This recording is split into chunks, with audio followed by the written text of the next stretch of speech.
Graça e paz, tudo bem com vocês? Páginas da Bíblia. E meus irmãos, nós agora estamos em uma parte do Pentateuco que é bem agradável, não é verdade? Essa parte que hoje nós estamos nos capítulos 19, 20 e 21. Nós aí vamos fluir por algumas histórias, todas bem gostosas. Agora está uma leitura mais leve, mais fluida. E às vezes a gente quer até ler mais um pouquinho do que a nossa leitura diária. A leitura diária é pequena, né? Só 3 capítulos por dia. Mas chegamos ao capítulo de número 19, e no capítulo de número 19 você vai ver a questão da oferta da novilha vermelha. E aí você vai se perguntar, né? O que é uma novilha vermelha? A novilha vermelha, meus irmãos, é um boi ou um touro de pele um pouco avermelhada, né? E simbolizava, claro, o sangue, né? É um tipo de Cristo, simbolizando o seu futuro sacrifício. Mas aqui o capítulo 19, o que ele chama a minha atenção, é que ele fala como que o pecado é altamente contaminador. Né? Se você ler o capítulo 19 com atenção, você vai ver que o pecado aqui ele está simbolizado, ele está tipificado na questão da morte, né, do defunto. E aqui está dizendo que qualquer que tivesse contato com um defunto estaria então impuro por 7 dias, tendo que se purificar com uma água santa, né, uma água chamada de água de purificação, que é uma água sagrada. Havia um ritual para se preparar essa água, nós já lemos sobre isso lá atrás. Mas qualquer pessoa que tocasse no cadáver ficaria então impuro, devendo se purificar com essa água. Essa água é um tipo de Cristo, né? É como eu disse, tudo no Pentateuco aponta para Cristo. Mas o que chama minha atenção no capítulo 19 é o poder contaminador do pecado. Uma vez que você entende que a morte simboliza o pecado, e aqui na tela, né, o defunto está simbolizando o pecado, tudo aquilo que o tocasse também estaria impuro. O local da sua presença, onde houvesse um defunto, presta atenção nisso, onde houvesse um defunto, esse local estaria impuro. E aqui diz assim, olha, essa é a regra para alguém que morrer na sua tenda.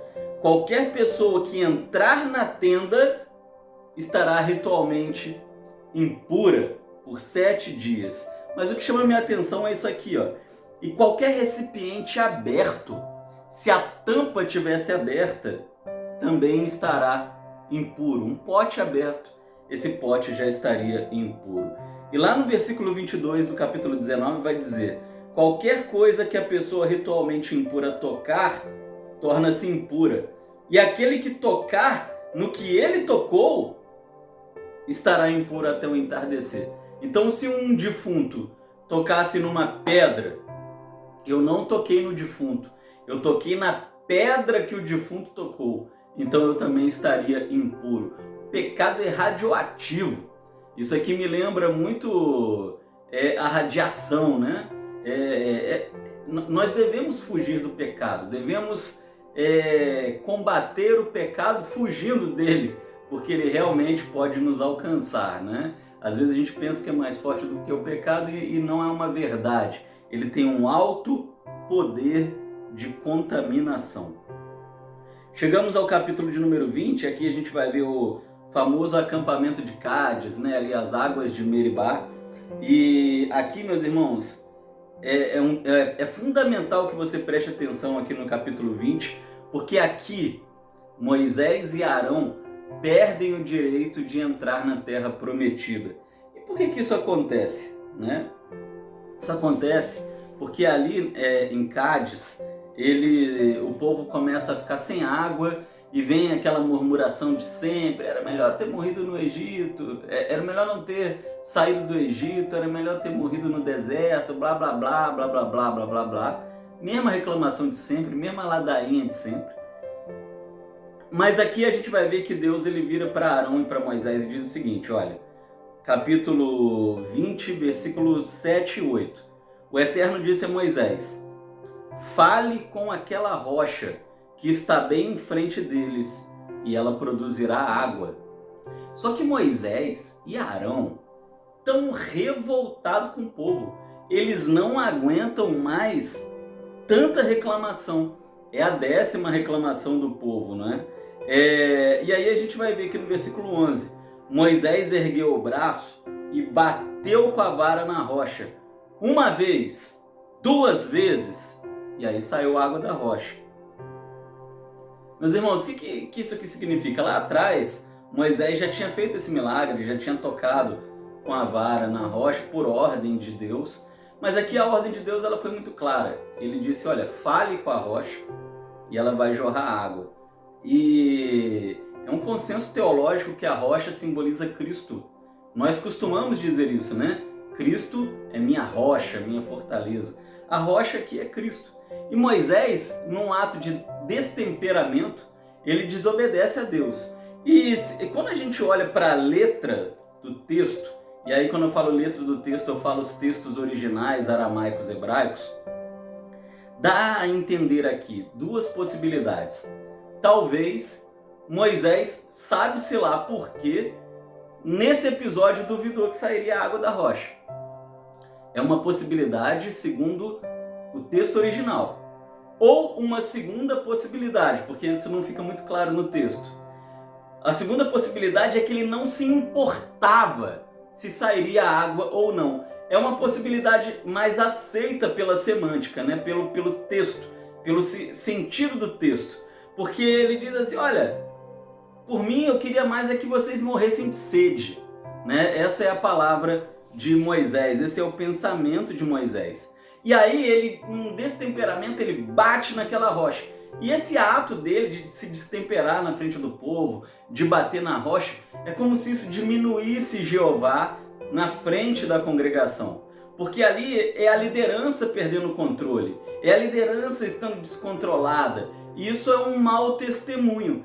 E por causa disso a gente vê o versículo de número 12 do capítulo 20.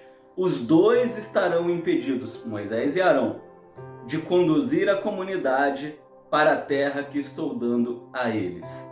Aquelas águas de Meribá chamava-se discussão, porque ali realmente Moisés e Arão discutiram com o povo, perderam a paciência com eles. E essa falta de fé ou esse destemperamento foi a causa deles não poderem entrar na terra prometida, certo? Às vezes a gente fica triste, né? Por que Moisés não pôde entrar? Em Hebreus vai dizer que Deus tinha um plano melhor para ele, né? Que era o céu, claro.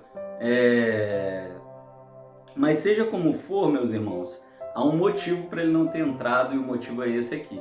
Ele desobedeceu uma ordem clara do Senhor. Falar com a rocha simbolizava orar ao Senhor. E Moisés foi na contramão disso, né? Bater na rocha simbolizava fazer algo com sua própria força. E Deus não queria esse testemunho diante do povo. Era para o povo crer no poder da oração. No final do capítulo 20, Arão morre. A gente vai ver lá nos versículos 23 a 26. Chegou a hora de Arão ser reunido com seus antepassados. Ele não entrará na terra que estou dando ao povo de Israel, porque vocês 2 se rebelaram contra as minhas ordens nas águas de Meribá. Tá vendo? É o próprio Deus explicando porque eles não entrariam, nem Moisés nem Arão, em Canaã. Chegamos ao capítulo 21 para encerrar hoje. Sabe o que acontece? O povo murmura outra vez. Agora eles estão murmurando pela comida. Eles estavam dizendo que o maná ele não era nutritivo, que eles comiam maná e continuavam com fome. Eles estavam blasfemando contra a provisão do Senhor.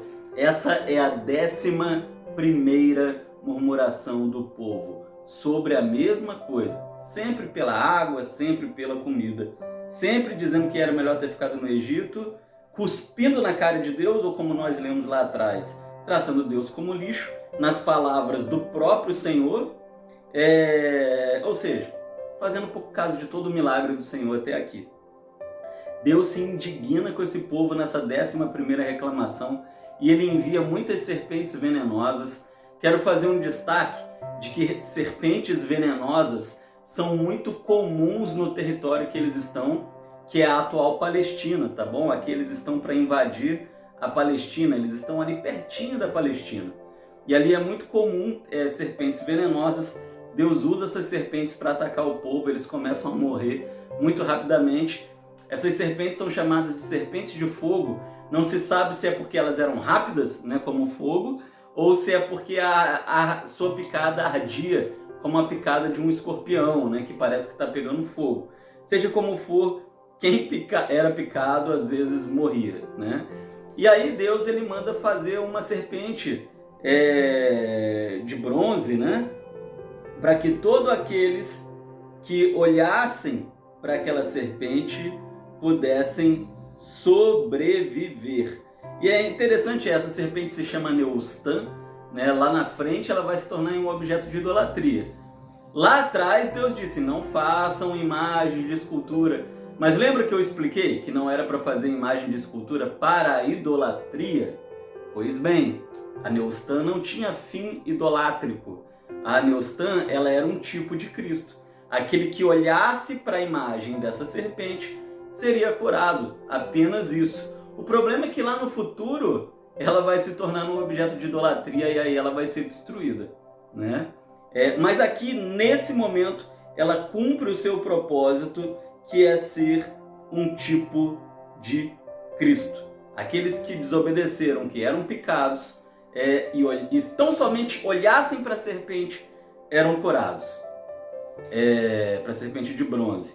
Isso nos lembra que nas nossas aflições basta olharmos para Cristo.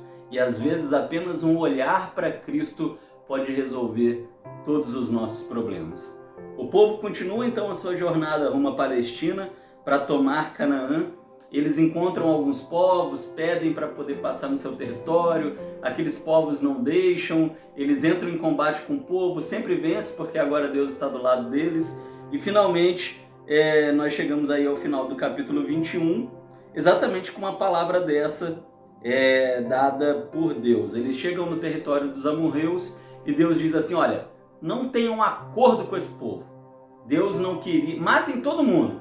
Deus não queria. Aí a gente pensa, né, poxa, por que Deus quer que mate todo mundo? Porque, meus irmãos, precisamos lembrar do Egito. Deus não queria que o povo de Israel tivesse aliança com nenhum povo pagão. Quando o povo ficou lá no Egito no tempo da fome e fez uma aliança com eles, se tornaram idólatras por causa da convivência com os pagãos. Então Deus aqui quer que o povo entre em batalha, inclusive é chamado de guerra santa, destruição santa, né?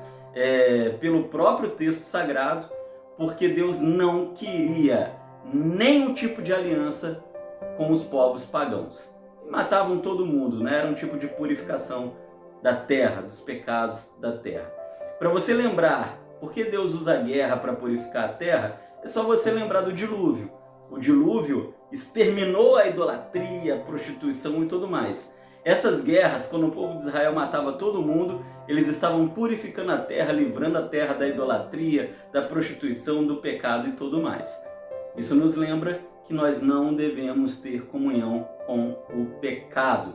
Isso nos lembra que nós estamos na jornada 30 dias sem pecar, 30 dias fazendo tudo certo. E aí, está sendo difícil? Pode ser difícil, mas é necessário. Para estarmos em comunhão com o Senhor, precisamos lutar contra o pecado, precisamos fazer tudo certo. Beijo no seu coração, nós nos vemos amanhã por aqui, pelas páginas da Bíblia. Seja abençoado, seja abençoada, em nome do Senhor Jesus.